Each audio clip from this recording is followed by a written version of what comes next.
Vous avez vu l'effort de mise en scène? Je suis un artiste, moi. D'ailleurs, Damien, j'ai tes lunettes.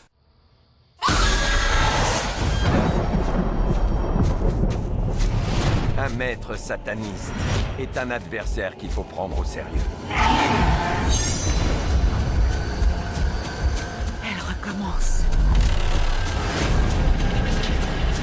Elle retourne dans les ténèbres. Lorraine, il faut que tu reviennes. Vous êtes prêt à tout perdre pour le sauver? Parce que c'est ce que ça peut vous coûter.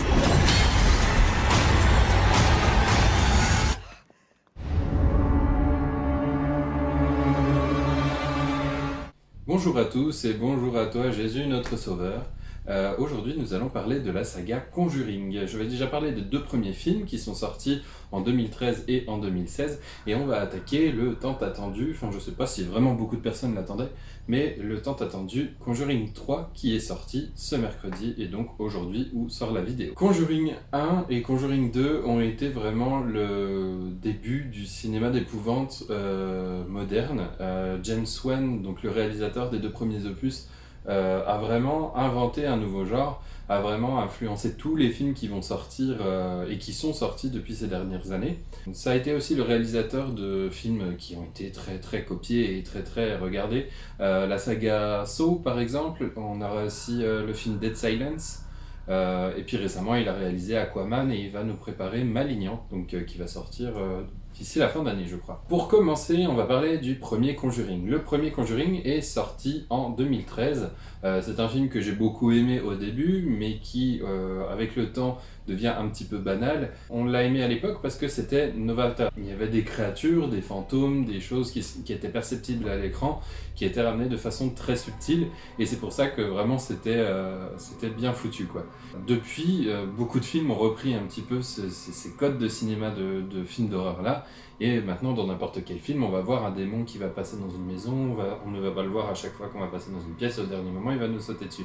Mais avant, avec le premier Conjuring et tout, c'était quelque chose de nouveau. Donc vraiment, quand les gens sont allés au cinéma, je me rappelle, c'était vraiment le film à regarder à l'époque. C'était la réalisation qui faisait tout, et aujourd'hui, malheureusement, vu que ça a été copié, ça devient un petit peu plus banal. Donc si vous regardez le premier Conjuring maintenant, il est très très bien réalisé, certes, mais l'histoire finalement, c'est vraiment une histoire de possession avec une maison pleine...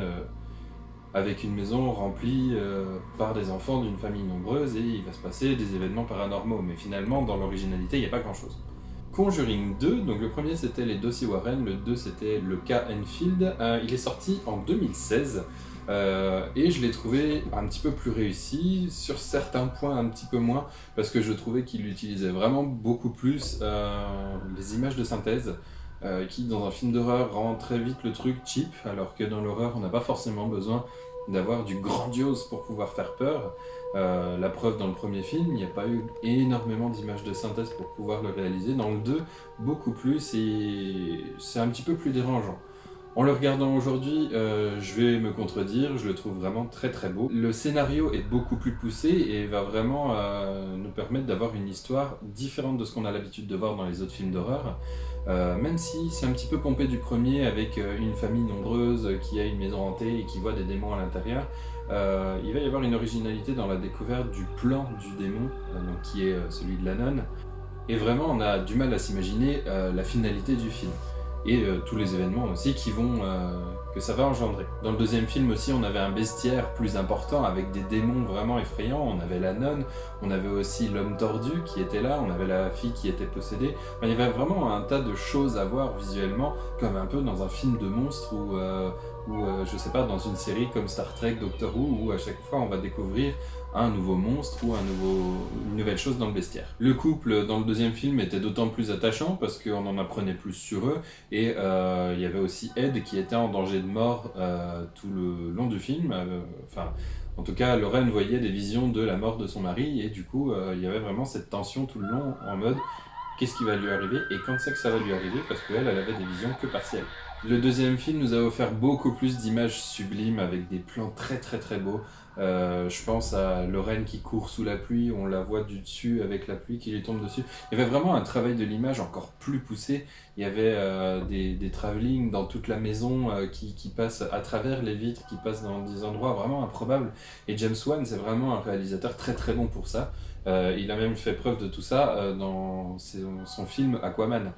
Quand par exemple il y a la scène avec Nicole Kidman qui se bat et que la caméra va dans tous les angles du haut de la pièce au plafond, il y a vraiment une idée de mise en scène avec des plans de caméra vraiment fous et il y a une superbe dans l'image. Nous allons parler maintenant de Conjuring 3, de son nom en anglais The Devil Made Me Do It. En français ça a été traduit par Sous l'emprise du diable, ce qui est quand même un petit peu moins cohérent, mais bon. Qui a été réalisé par Michael Chavez. Devinez quel super film il nous a pondu. Il faut dire que la saga Conjuring, c'est vraiment un petit peu comme le Marvel Cinematic Universe, il y a pas mal de films qui sont reliés. Et Michael Chavez a eu la bonne idée de nous réaliser La Malédiction de la Dame Blanche. Je ne sais pas si vous avez vu ce film. Je ne vous le conseille pas du tout. C'est vraiment un des pires du Conjuring Cinematic Universe, comme on pourrait l'appeler. C'est vraiment un film qui est beaucoup trop prévisible, beaucoup trop joué sur les jumpscares et vraiment pas intéressant. Et quand j'ai vu que c'est lui qui reprenait la réalisation de Conjuring, juste après James Wan, je me suis dit « Oh là là, quel cata! Qu'est-ce qui va nous pondre ?» J'avais très très peur d'aller voir Conjuring 3, finalement... Le film est très très bon. Oui, je lis mes notes. Dites-vous que c'est la Bible. Donc c'est un film très très bon, peut-être un petit peu en dessous les deux autres, quoique. Ça a vraiment une approche totalement différente et ça renouvelle un petit peu le genre de la saga, donc finalement, pourquoi pas. Je sais pas si on pourrait vraiment dire qu'il est en dessous les deux autres. La mécanique ici est totalement différente, on va pas partir sur un film d'horreur basique avec une maison, avec des gens dedans qui sont possédés, etc. et que on va découvrir juste des événements qui vont se passer dans la maison comme un film d'horreur très banal. Là ici on va suivre une enquête policière à laquelle le couple Warren va participer. Ici on n'aura pas de démon direct comme on a eu dans les autres films, par exemple avec la nonne qui avait son plan machiavélique, comme avec la sorcière dans le premier film qui avait son plan machiavélique aussi. Ici, on va avoir une histoire beaucoup plus moderne, beaucoup plus poussée, et un milieu différent, avec pas forcément des enfants de partout, avec des personnages qui ont une situation familiale différente. C'est une approche qu'on n'a pas l'habitude de voir dans cet univers de Conjuring. Au niveau du synopsis, il y a pas mal d'éléments, il se passe beaucoup de choses, il y a beaucoup de personnages. Alors, le film commence sur le couple Warren qui va aller sauver l'âme d'un enfant. Ils font un exorcisme, etc. Ils appellent le prêtre qui est là dans pas mal de films du Conjuring Universe et ils vont aller sauver un enfant. Et pendant cet exorcisme, qui n'est pas réussi, l'âme du démon ou de ce qui possède l'enfant va être transférée dans le corps d'un protagoniste qui s'appelle Arnie. Qui est très charismatique d'ailleurs, il joue très très bien, c'est quelqu'un que j'avais jamais vu. Et donc l'âme du démon va rentrer dans le corps de Arnie. À l'issue de ça, le couple Warren va vraiment découvrir un monde qu'il ne connaît pas, qui diffère vraiment de tout ce qui est exorcisme traditionnel. Ils vont vraiment arriver à des enquêtes policières et ils vont pas comprendre comment c'est possible que la personne ne soit pas possédée. Comment la personne peut lire la Bible alors qu'elle a fait ça et qu'ils sont persuadés qu'elle est possédée. Et c'est la première fois qu'un homme va plaider devant une cour d'assises la possession diabolique pour se défendre devant la justice. Les habitants de Brookfield sont sous le choc d'avoir appris le meurtre en plein après-midi de Bruno Sols. La Cour reconnaît l'existence de Dieu chaque fois qu'un témoin jure de dire la vérité. Je pense qu'il est temps qu'elle accepte l'existence du diable. Le début du film est vraiment très violent, très direct.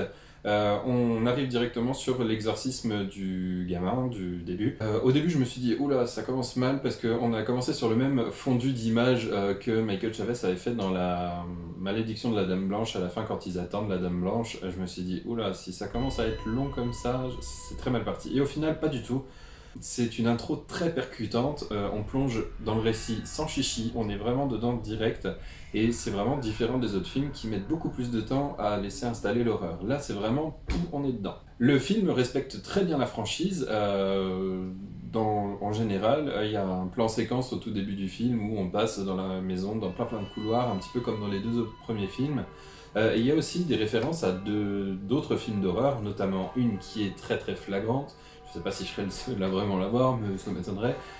C'est une référence au film L'Exorciste, que je n'ai pas vu, mais une référence à l'affiche du film, où on voit le prêtre qui est devant la maison. On a exactement la même image au tout début du film, et c'est vraiment jouissif de voir ça.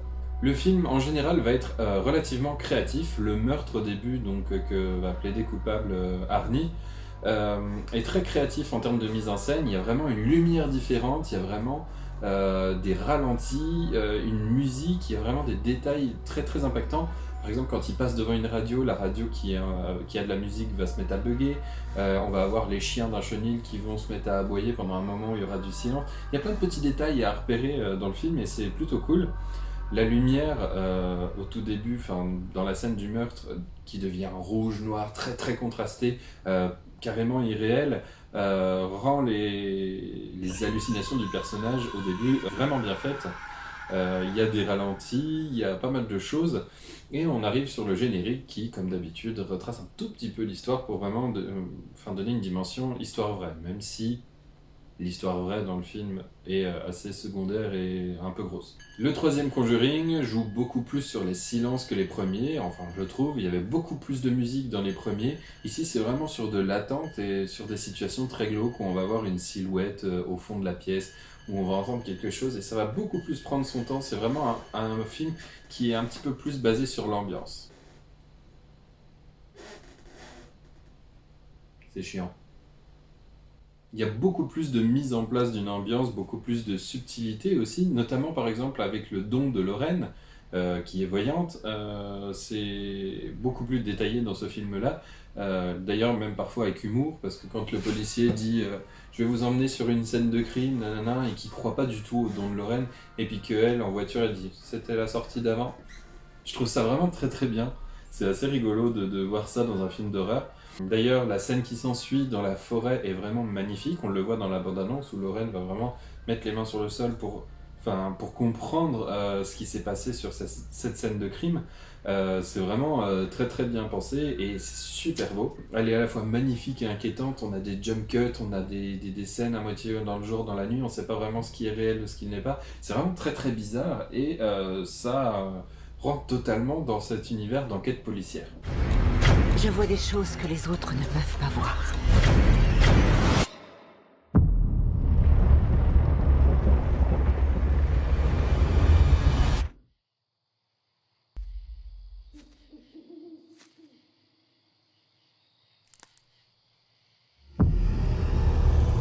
Une chose horrible s'est produite ici. Le film va dans tous les cas beaucoup jouer sur les jeux d'ombre, sur les jeux de silhouettes. Il y a un travail de la lumière qui est assez fou en général et ça rend vraiment les scènes magnifiques. Et à chaque fois dans l'univers des films Conjuring, le démon s'est toujours débrouillé pour agir différemment. Et ici, c'est encore une fois renouvelé. Il y a l'antagoniste de l'histoire qui arrive encore une fois à déjouer l'esprit malin du couple Warren pour pouvoir arriver à ses fins. Et c'est toujours un plaisir de découvrir ça en même temps que... Pour résumer, le film en général est très réussi. Aussi, c'est grâce à un budget assez élevé. Je pense que la franchise Conjuring n'a plus à faire ses preuves et du coup on donne beaucoup plus de budget pour un film comme ça, même si le réalisateur n'est pas fou et n'avait pas réalisé des trucs de folie avant. Là, le fait d'avoir du budget et aussi d'avoir James Wan qui est au scénario et qui est derrière pour pouvoir... l'épauler à la réalisation, je pense que ça ajoute quelque chose. Les acteurs aussi sont très bons, que ce soit Patrick Wilson, Vera Farmiga. Alors, les deux autres personnages, je ne les connais pas. C'est Ruairi O'Connor et Sarah Catherine Hook. Ils sont très très bons aussi, et ils portent vraiment le film sur leurs épaules. Le film est réussi aussi grâce à ses personnages, grâce à son ambiance et à tous ces événements, et grâce à tous ces événements inattendus. Pour autant, je vais pas dire que c'est du génie non plus. Il y a pas mal de points négatifs, enfin deux principaux. C'est que déjà on dirait que le film est une version coupée. On dirait pas que c'est vraiment la version finale du réalisateur. Déjà, on le voit dans la bande-annonce. Par exemple, la scène, je ne sais pas si vous voyez, où on dirait que Lorraine est dans un kaléidoscope et que ça tourne, et on voit toujours la même image, comme s'il y avait deux miroirs qui étaient face à face. Celle-là, on ne la voit pas dans le film. On voit un truc un petit peu similaire, mais je pense que la scène a été cutée. Ça aurait pu être dans la continuité de ce qu'on voit dans le film, et ça ne l'est pas, et pourtant on a les images dans la bande-annonce. Et c'est dommage parce que cette image-là, j'avais vraiment envie de la voir dans le film et voir ce qu'ils en faisaient en fait. Et même en général, dans le film, il y a quand même pas mal d'enchaînements qui sont trop rapides, on n'a pas le temps d'assimiler les informations des enquêtes. Je trouve que le film, comme ça, a un truc en moins. On dirait que tout se passe super vite pour pouvoir laisser un maximum les scènes d'horreur, et c'est dommage parce que ça participe aussi à l'ambiance de l'histoire. On dirait qu'il manque vraiment des éléments, et à la fin du film, vraiment quand on arrive au générique, on se dit qu'il manque une superbe, un truc, un dénouement fou quoi. Donc là je vais un petit peu spoiler.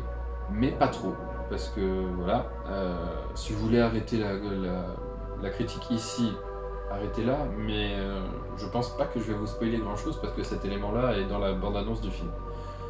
On voit le dénouement, la révélation finale du film trop tôt. Dès les premières scènes, on comprend qui est derrière tout ça et qui cette personne est, ou ce démon est. On s'en doute très très vite, et on s'en doutait déjà dans la bande-annonce comme je vous l'ai dit, parce que c'est dit clairement. On nous parle direct de sorcellerie, de maître sataniste, etc., mais pas de démon direct. Et c'est dommage parce que vraiment dans la bande-annonce c'est dit, et le film aurait mérité un Deus Ex Machina beaucoup plus impactant, et beaucoup plus poussé par rapport à la sorcellerie, parce que c'est quand même vraiment le truc qui change des autres films. C'est que c'est pas un démon qui contrôle tout, c'est une personne qui a demandé à un démon de faire des trucs, de faire des hallucinations au personnage. Et ça, on le comprend très très vite dans le film, et si on a vu la bande-annonce, on le comprend très vite dans la bande-annonce. Je ne sais pas ce qui va arriver, mais tout ce qui s'est passé ce jour-là, c'était pas Arnie. C'est un totem de sorcière. On pense que votre famille a été maudite et que cet envoûtement est toujours actif.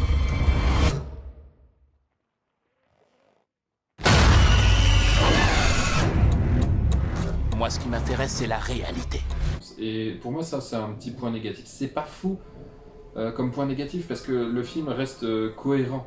Et même ça reste cohérent dans les enchaînements d'événements et dans le film en général. C'est juste qu'on n'a pas l'habitude, dans le Conjuring, d'avoir ce genre de tracé, de scénario.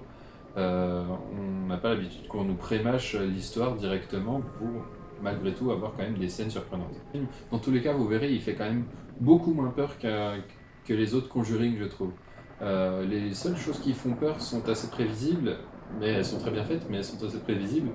Et c'est un petit peu moins le film à kéké qu'on a l'habitude de voir, mais voilà, si vous y allez, respectez les autres gens dans la salle pendant les films d'horreur, c'est cool quand même. Voilà, j'espère vous avoir donné envie de regarder Conjuring 3 sous l'emprise du diable, et éventuellement les deux premiers. On se retrouve très vite pour d'autres critiques. N'hésitez pas, une fois que vous avez vu le film, à me donner votre avis dans les commentaires. Je serais ravi d'y répondre et de voir ce que vous avez pensé du film, parce que pour moi c'est un des films que j'attendais le plus depuis le début du confinement et du couvre-feu. Donc voilà. Merci de m'avoir écouté. Ciao tout le monde. Nuit. Ah, il y en a d'autres.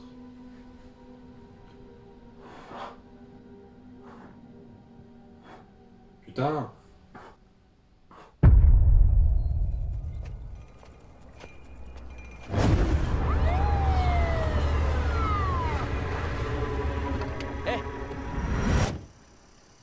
Tout va bien, monsieur?